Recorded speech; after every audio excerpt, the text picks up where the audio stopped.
చావులెన్నో లెక్కలేసుకుంటాం, కళ్ళకు గంతలు కట్టేసుకుంటాం. రాష్ట్రంలో అంతకంతకు పెరుగుతున్న రోడ్డు ప్రమాదాలు. గత ఏడాది 25,934 ఘటనల్లో 7,281 మంది మృత్యువాత. గణాంకాల సేకరణకే పరిమితం అవుతున్న రహదారి భద్రతా విభాగాలు. 10 ఏళ్లుగా ప్రతిపాదనల్లోనే హైవే పోలీస్ స్టేషన్ల ఏర్పాటు అంటూ ఒక వార్త. ఇక చూసుకో ప్రమాదాల సంఖ్య ఎట్లా ఉందో చూడ్రి. పెరుగుడే తప్ప తగ్గుడు లేదు. గత ఏడాది రోజుకు సరాసరిన 71 రోడ్డు ప్రమాదాలు జరిగేవి.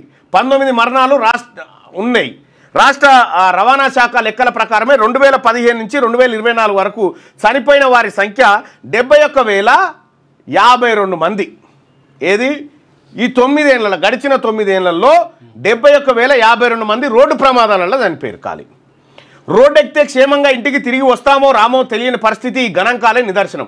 నానాటికి సమస్య తీవ్రమవుతుంది తప్ప చక్కదిద్దే చొరవ కనిపించడం లేదు. రాష్ట్రంలో రోడ్డు ప్రమాదాల నివారణకు ప్రత్యేకంగా పోలీస్ స్టేషన్లు ఏర్పాటు చేయాలన్న ప్రతిపాదన దశాబ్ద కాలంగా సాకారం కాకపోవడం అందుకు దర్పణం. 2015లో 7,110 మంది యాక్సిడెంట్లలో చనిపోయారు మన తర. 2016లో 7,219 మంది చచ్చిపోయారు. ఇట్లా 2023 వచ్చేసరికి రోడ్డు ప్రమాదాల సంఖ్య పెరిగింది, తగ్గలే.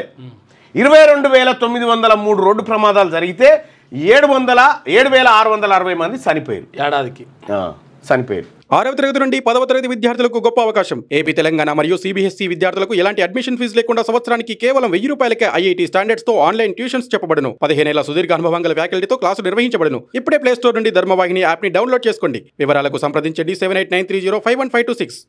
లేటెస్ట్ న్యూస్ తెలుగు మరియు ఇంగ్లీష్ అప్డేట్స్ కోసం ఇప్పుడే క్యూన్యూస్ అఫీషియల్ యాప్ ని ప్లే స్టోర్ నుండి డౌన్లోడ్ చేసుకోండి. సరికొత్త సమాచారాల కోసం క్యూన్యూస్ వెబ్సైట్ ని ఫాలో అవ్వండి. ఛానల్లో ప్రాంతీయ, జాతీయ, అంతర్జాతీయ వార్తలు వీక్షించండి. లైక్ చేయండి.